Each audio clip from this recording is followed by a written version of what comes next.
Today in crypto, is gold, also known as Bitcoin 1.0, actually a good investment in 2020? And if so, why? And how should you hold it? Wait, Lark, WTF, man? Gold isn't crypto. What are you talking about here, Internet man? Relax, we're going to get into that part as well. The Crypto Lark, this is where you subscribe for all of the hottest and all of the latest happening out here in the wild, wild land of crypto. Also, if you are new to crypto and you still need help trying to figure out all of the basics like how to buy, how to send, how to mine, how to store your Bitcoin or your Ethereum, as well as top tips for success and the resources that you will need to be able to invest with confidence, then check out my beginner's course, Cryptocurrency Explained. It is going to walk you through all of that and much more. There is a link down below where you can learn more about that course. Also, if you are looking for an awesome exchange where you can buy and sell Bitcoin or Ethereum or Tezos and other top coins, and yes, also gold, particularly Paxos Gold tokens for euros or for dollars, then check out Kraken. It is one of the top exchanges in the industry, and its low fees and high liquidity make it an excellent option for both traders and investors alike. So, let's get into this. I recently bought my first ounce of gold, and it has sparked a fascination with the yellow stuff for me and whether or not it's actually a good idea to be buying gold in 2020. By the way, I have bought a gold-backed crypto token, not the physical stuff. And before the gold bugs start exploding, losing their minds, giving me a hard time about not getting the real stuff in my hand, I do actually plan on redeeming that token in the future for physical gold because that is a feature of many of the gold-backed cryptocurrency. So just be chilling, guys. Now, the one that I bought is called Paxos Gold, which was wildly easy to do and actually provides a really cool way to buy gold with your crypto profits, whether from trading or from investing, or just to be able to hedge into gold instead of dollars in times of market turmoil. Gold-backed tokens also allow for micro ownership of gold, as well as using gold for payments. So it's way easier to send 20 bucks of gold to a friend or a merchant using the blockchain instead of trying to shave off and weigh off $20 of physical gold and then put it in an envelope, mail it around the world to a merchant. That's crazy stuff. This actually makes gold interesting in the digital world. Anyway, even though I chose Paxos Gold, there are actually a lot of really cool options out there like Digix, which is one of the first Ethereum tokens. There's the Perth Mint token, which is also a cool option, and a whole host of other ones as well. So if I didn't just say the name of your favorite gold-backed crypto token, then be chill, my brothers and sisters. It's all good. You see, there are literally dozens of gold-backed crypto tokens out there at this point. I'm just looking at some of the bigger ones. That's why I chose Paxos Gold. In fact, the size of the market cap of gold-backed tokens has increased by more than 16x in the last year, which is really awesome to see that there's so much gold now entering the crypto economy. But after having looked around at a few of the bigger options on offer, I chose Paxos Gold since it is a highly liquid option. And also it's available on a range of exchanges that I actually use and like, such as Kraken and Crypto.com. Paxos Gold is also issued by a reputable company. Now, the number one gold-backed crypto right now by market cap is Tether Gold. And look, for me, Tether as a brand, it's just not a brand of trust in my mind. Quite the opposite, in fact.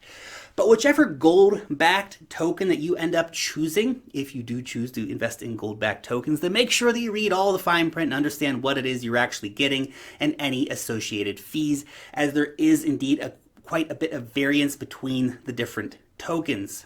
Now with Paxos, you actually legally own the underlying physical gold, which is held in custody by Paxos Trust Company in partnership with Brinks Security.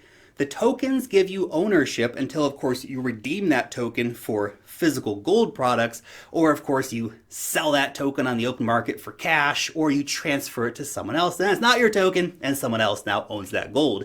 Now, one of the main features of Paxos Gold is also the fact that it is fully regulated by the New York Department of Financial Services, which is really, I think, a great cap in their feather in terms of being a serious offering.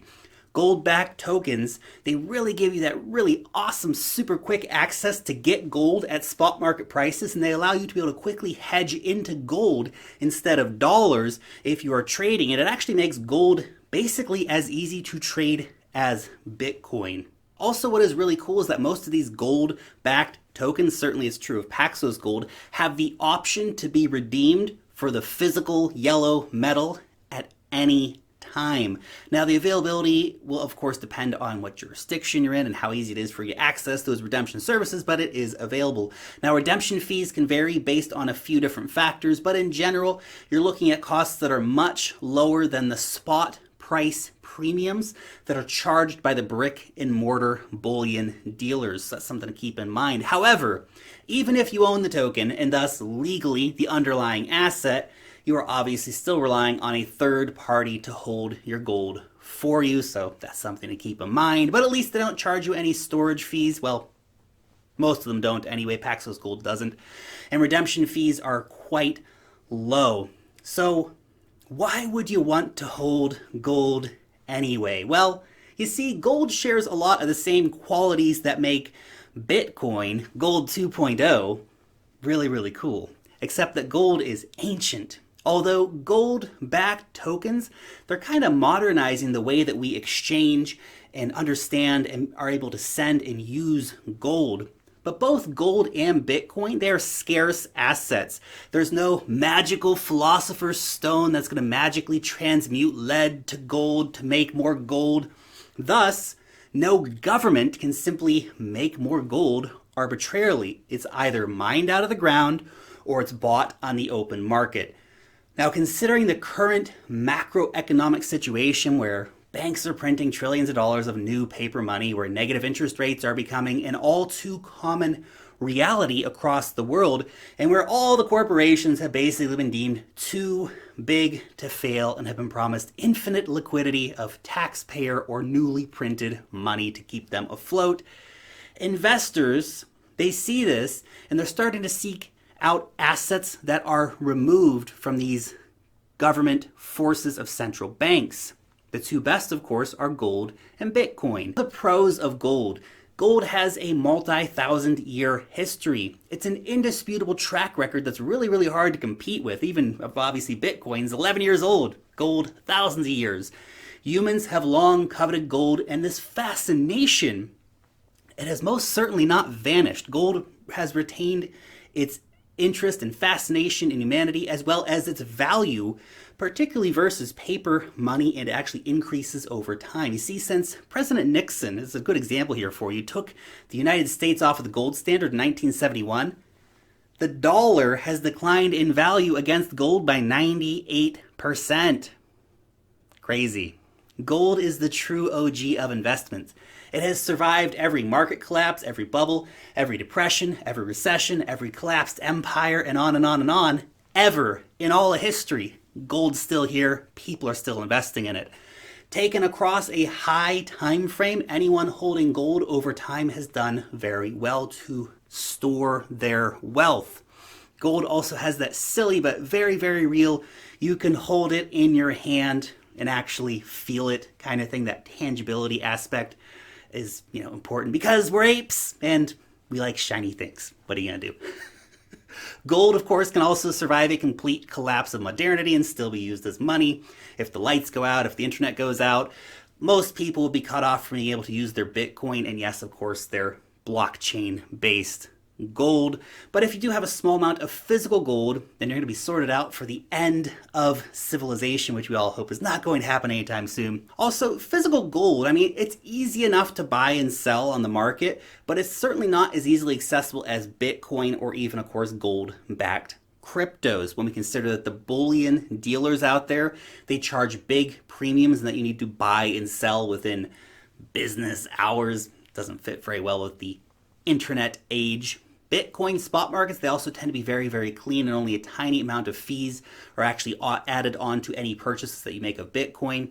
Bitcoin markets, of course, as well, running 24 hours a day, which actually make gold-backed tokens a good fit into the crypto economy. Now, moving on to the cons of owning gold. Physical gold, not very easy to send from point A to point B, which is about modernizing with tokenization. It's a cool step. And look, sure, you can put a few ounces of gold into a courier pouch, send it across the world for a few $100 or so, assuming, of course, that you don't want to send it to a country that's suffering from sanctions, then can't do it. Or maybe you want to send it to some politically sensitive person or something like that. Nah, still can't do it. Tokenized gold, though, you can do that. Now, if you want to send a few $1,000,000 in physical gold, well, then it really starts getting tricky with gold. Whereas Bitcoin, or even tokenized gold, 0 ducks are given. It just goes. Whew. The total supply of gold, it's also an unknown, so that's something to keep in mind. Gold currently has an annual inflation rate of around 1.5% a year, but we have really no idea how much gold is out there currently or yet to be mined under the earth or in the mountains. And hey, look, just wait until we start doing space mining. That's going to come into play in a few decades. Anyway, however unlikely sudden supply shocks might be for gold, it does remain a possibility. Whereas with Bitcoin, 21 million, maximum supply, hard-coded, ever. Boom. Powerful stuff. There's not going to be any sneaky supply increases, whereas all it takes is Elon Musk to capture a few gold-filled asteroids and we can see some big supply shocks for gold. Now, another thing is that there are really not that many sick gains potentials out there for gold. Gold is a store of value. And while we can see that, yes, it has gone up over time, gold is a very, very mature asset right now. It's not really in a phase of price discovery by any means. Gold's current market cap of $9 trillion is massive. If gold were to go on an absolute rampage and double its market cap, then you would have only doubled your money. Only doubled it. But if Bitcoin can reach the market cap of gold, that's a 50x gain. Wowzers. Now, another consideration, of course, is that physical gold, should you choose to go the physical gold route, requires good security, especially for any amounts beyond just a couple of ounces, which you can hide in your sock drawer or something like that. And of course, gold is easier for thieves or for governments to come and confiscate. Moving gold across borders, definitely a tricky situation. I mean, just imagine if suddenly your country turns into a war zone and you have 50 kilos of gold sitting there. Nice stack of gold, by the way, but wow. Think about escaping your country in that situation becomes a lot trickier a proposition versus, of course, just having a Ledger Nano S sitting in your pocket. Also, this makes blockchain-based gold a very interesting alternative, but then, of course, you have to trust the vault actually has the gold, that they're going to hand it over to you if you go to redeem it, etc., which is one, again, of the many reasons why Bitcoin is so gosh darn interesting. You can store $1 billion worth of Bitcoin on just one of these tiny little devices. It's crazy, man. Completely verifiable by you. Anyway, to answer the initial question, is gold a good investment in 2020? In my opinion, yes. That's why I bought an ounce of gold. Partially for fun as well. But anyway, many of the same macro factors driving a renewed interest in Bitcoin, they're also helping to push interest in gold. Bitcoin, however, in my opinion, has far more potential to give you a much bigger return since it is still in the early stages of its price discovery phase. Whereas gold, it's a largely mature asset and it doesn't have that price discovery momentum that Bitcoin has. You buy gold not for sick gains. You buy gold because you want to preserve your wealth. Major investors like Ray Dalio and Paul Tudor Jones, they hold gold for this reason. Central banks the world over, they are buying up gold massively for this reason. Yes, there is the potential for the value of gold to increase quite a bit, but the gains on Bitcoin, they'll make any potential gold gains look totally laughable in the long run.